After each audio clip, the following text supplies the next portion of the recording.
functional and technical architecture. Okay, we talked about the functionality of a simple job portal system. So there are who are all the different types of users in that, and then we talked about who are all the kind of administrators, what are the activities of normal users, job applicants, what are the activities of employers, what are the activities of administrators. Okay, this we talked about that. Then we also talked about what is the technical architecture in terms of how the hardware will look like, and then we also talked about the block diagram, functional block diagram. So essentially specs we talked about, then functional blocks, then we also talked about technical physical layout. Okay, this is what we talked yesterday. Now let me increase the font size to maybe 18. Okay, you can better see that. Today what we are going to see is data, mainly data. And one other thing, a few feedback that we have got from the users saying that can we talk about class designs, can we talk about method design, and then some diagrams. My sincere advice to all the people who are getting into the design mode is start simple. Okay, and do not get carried away with jargons. Okay, too many people may talk about too many jargons. Okay, but you have to start very simple. Okay, then you have to keep on expand that. The only issue that people always get carried out is it's very easy to say UMLs, it's very easy to say a lot of other design tools, but unless you are clear about the concepts, it will take you nowhere. So start simple, then keep on practicing and then expand. That apart, the first thing is how the system will have modules and what are the interactions between them. That is first step. The next step is we need to have a group on data, because this field is called not software technology, this is information technology, right? So information is the key. After all, the customer needs the product only to store information and then get the information. So data is the vital part. You can use any programming language, you can use any database, but finally what is the data that is getting stored? That is the most important asset to the customers. So we need to have a good grip on the data, their format, their size. So what we need to do is the second exercise. Soon after your functional block diagrams and other stuff are done, create a list of data. We are not going to talk extensively about database design here, but at least to have a group, because we have another webinar next week. Purely database design alone. The reason why we have taken database design alone is it is core to any product.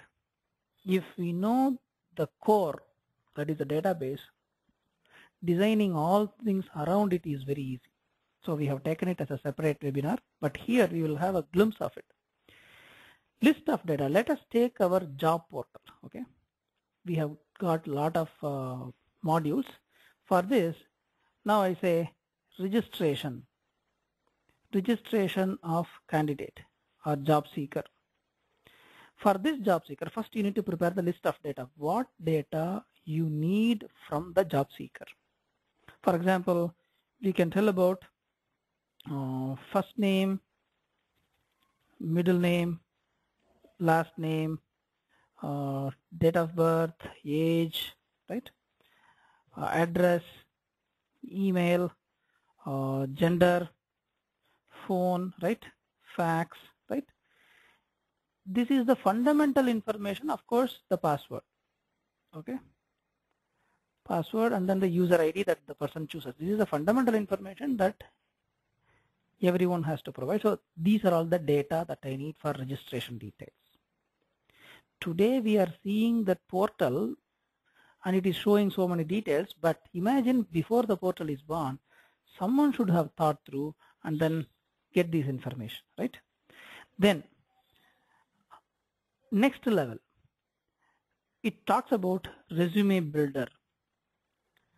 Resume builder, what data is required for the resume builder? Of course, the personal data is there. Then there is something called the summary data, experience summary, then educational details, then employment details, any awards, any certifications, right? Of course, hobbies also. So the resume will have too many information plus references, okay? Within this, something may be text, something may be date, something may be numbers, right? If you take this registration details, this may be the text, that may be a date, this may be a number, this may be a flag, male or female, right? So when you start collecting the data, every single information you need to make. You cannot miss a single piece of information, because ultimately once you build the system and you forgot some data was to be added, adding at a later time will be slightly difficult rather than adding it well before, right? Then here itself, certain data, okay, some data is singular, some are repeating, okay? What I mean by this is, my first name is just one data, email is just one data. Whereas if you take about educational details, right, repeating, okay, repeating, when you talk about this repeating, what does it mean? I can give 10 standard information, that is one educational detail, right? Then 12 standard information, UG, PG, right? Within that educational designation, you have got multiple lines, each line containing something. Same way, employment, this is repeating. You might have got this as the fourth employer. So previous employer from 1988 to 1999, I worked in this employer. 99 to 2005, I worked in this employer, right? Same way, certifications may be repeating. Sometimes these hobbies, this may be a single bigger text rather than having multiple rows repeating. It may be a single text. So you need to identify which data is singular, which data is repeating. So if you start identifying like this, now another set of data, right? Employer detail. Suppose if you take employer details, company name, right? Then registration number, right? Then tax number, CEO name, HR person name, right? HR head name, all these things, right? Now,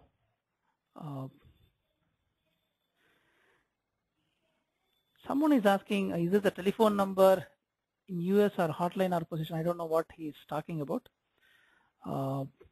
Probably you can explain the question a little bit better, okay?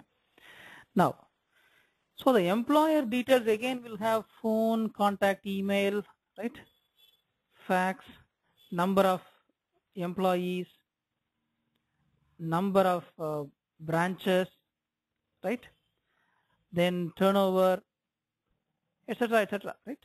Nature of business. Nature of business is a data that is specific to employer, not for the job applicant. So in the employer registration details, we have to capture these information, correct? So someone has to first prepare this list, right? Then job position data. Then someone has to say job code, description, minimum experience, maximum experience, minimum salary, maximum salary, right? Then skill sets, mandatory skill set, then preferred skill set, right? Last date to apply, right? Number of positions, right? Because they might have given a job posting for 10 such senior developers or 10 such data entry operators. So the job position data, when they show something, right, it has certain amount of data. So someone has to prepare this. Okay. Once the functional flow, everything is clear, the block diagram is ready. Next thing is data list. Create a list of data. It may go to even hundreds, thousands, right? But someone has to meticulously gather this information, put it on Excel sheet. Is this clear? This exercise may take half a day, 2 hours, or 1 day, or even 2 days or 3 days. But this information has to come. For example, even in a banking situation, bank may say token number when so many people come in a queue. So token number is a data. So capture that information, right? Check number, that's the data. Check date, check submitted date, right? Everything will be a data. Someone has to capture these information and then put it on paper. Is this clear? Can you please raise the hands if this is clear?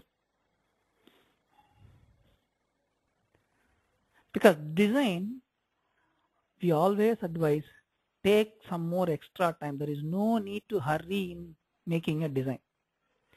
Even if it takes 2-3 hours extra, even if it takes 1 day extra, take the time, think, create the design document. If you hurry in design and if you try to coding, it will give issues. But unfortunately, many a times, many projects or most projects always hurry in design, fail at a later time. So take more time to design, right? Give that much time to that. It is very, very important. The next step is for each functional module, right? What is the input? What is the output? This is very important because you take any system, the moment you say system, right? Take respiratory system. Input is air with oxygen, output is air with carbon dioxide or nitrogen, right? So any system will have input, then some process, then output. Whether it is human respiratory system or a software system, there will be input. That input will be taken through some steps as a process. Then that process delivers some output. This is a very simple fundamental thing, but if you have a good grip right here, input, process, output, then you can do a very good design. Now, having got this information, we got this, for example, registration module, right? In registration, right? What is the input? So user goes to the screen for registration module. Registration module. What is the input and output? I would say input is all my personal details like first name, middle name, last name, all those information. Suddenly system may show something to verify that you are a human user. See this diagram, type what is there in the diagram, right? It is called the eye catcher, or say, right? That may be a thing coming from the system. Then once I submit the form, right? It may return me a message, whether it is successful registration or a duplicate registration, right? It may have to tell you. For example, I typed everything. Suppose the password is cannot be less than 6 characters. It may give me an error message, right? If I missed some of my mandatory fields, it may give some message. So what the system will return, right? For example, if you take login, in login I give user ID and password. What is the output? It can give true or false, right? Either you are logged in, you are a good user or a bad user or registered user, right? It can give this information. Same way, when I give employment details in my resume builder, I have given certain details, all the data that you carried over here. For example, you feed all these things as input.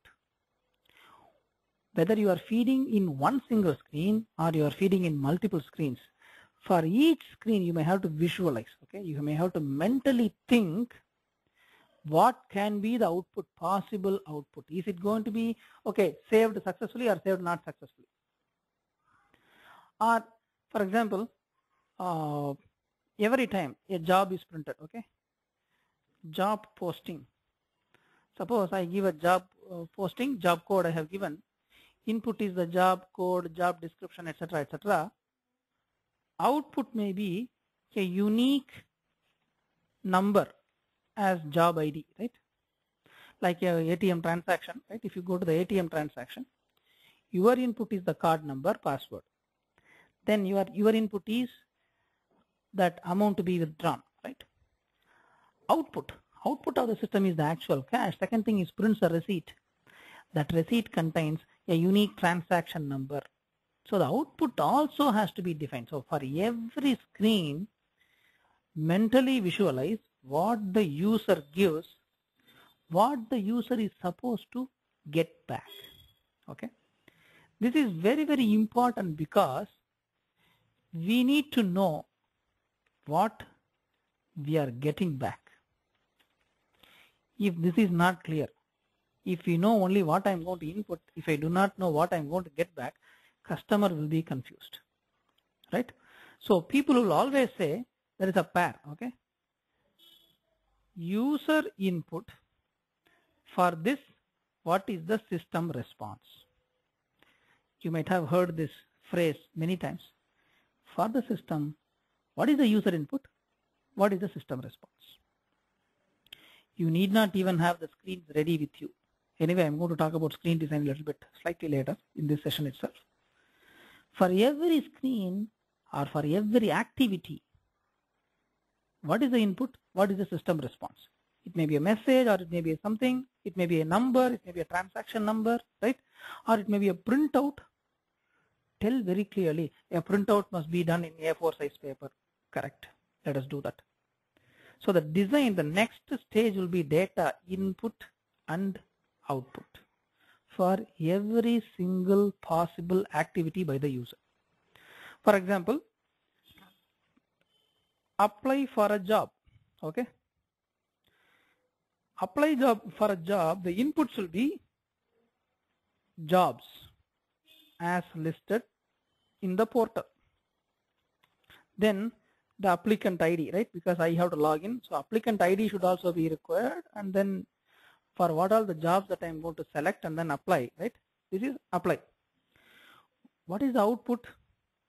The output I may get as, okay, it may be email notification, right? Or it may be a separate secret code sent to your ID to approve this request, or say to confirm application. Because many times some of the new job portals contain this feature. People might have accidentally clicked the apply button, right? Or choose a number of jobs and then apply. There are people purposefully doing it to clog the system.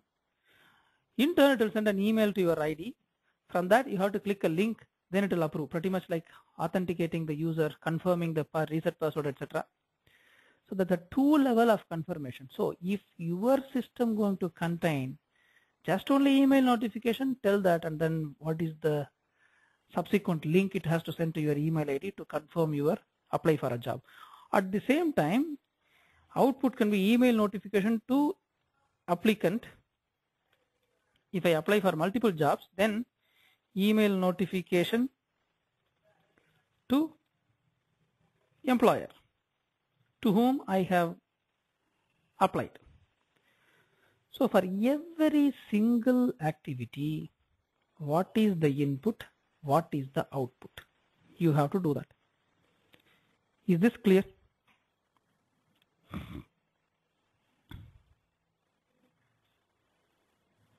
Good. One person has asked the question, the total design can be divided into modules or it depends based on our design. See, the moment you say module, only when you start splitting up, right? Only when you start splitting it up, you won't know whether it is a module or not, right? It is you who are designing that. So you need to say, I have got this module, etc., etc., right? So the fundamental design itself is unique to every individual. You have to design based on that. Someone may design in one way, you may design the other way, right? No two designs will agree to each other, right?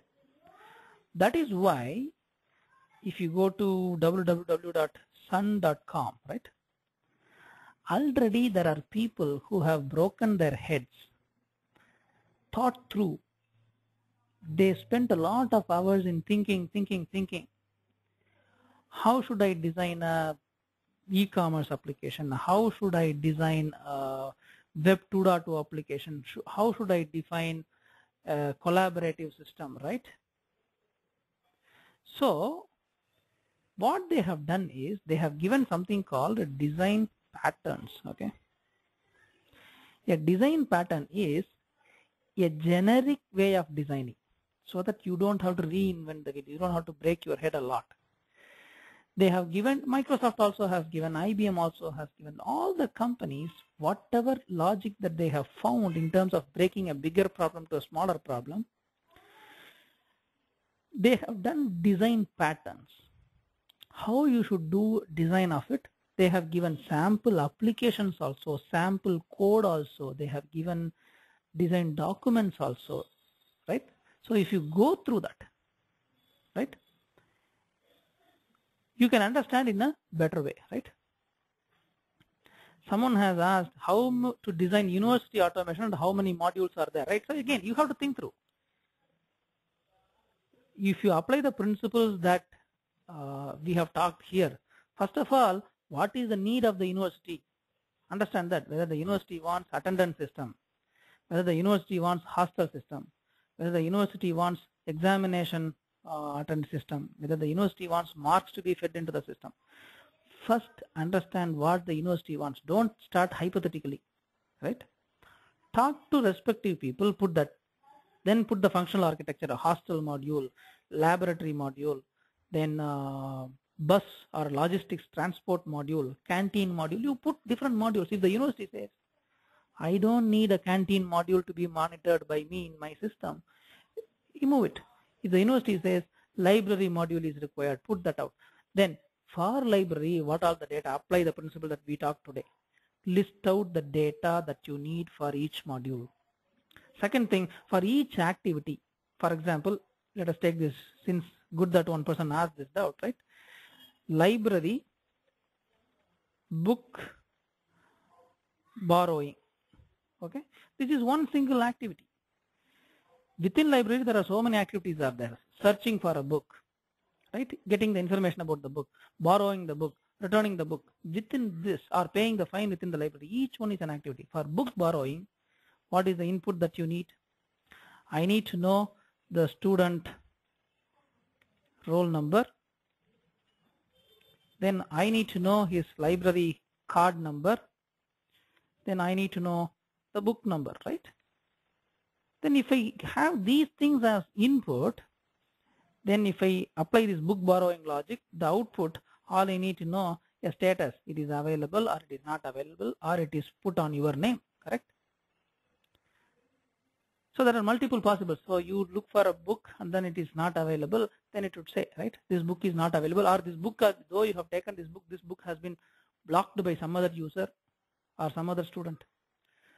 For every single module and activity, you have to write this. Without doing this, if you try to go to the next level of coding or putting class design, you may not be in a position to succeed well.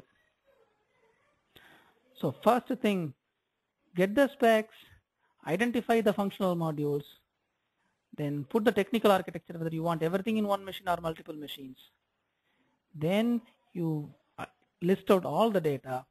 Then for each activity, what is the input and output? Okay. For example, book return. This book return, again, a book number, a roll number, then card number, right? All these information have to be given. Output is book comes back to stock, right? Then students, that library card is now credited with one more book available, because with using the card, every university will put a restriction. You can take only 3 books or 4 books. Every book you take on that card, it will be like a debit withdrawal. The moment you return a book, it will be credited, right? So this may be the output. Or some universities may give 3 cards to you. So one card, only one book can be taken. Some universities give one card, you can take multiple books. So for your library system or your university system, you need to list out this information. Then only you can go to other class design and other stuff. Is this clear to you all? Can you please raise the hands? Good. And design doesn't come to you in one day. Pretty much like I write for loop in a new language, you cannot just put a design in one day. It will take some time. You have to practice again and again and again. Good.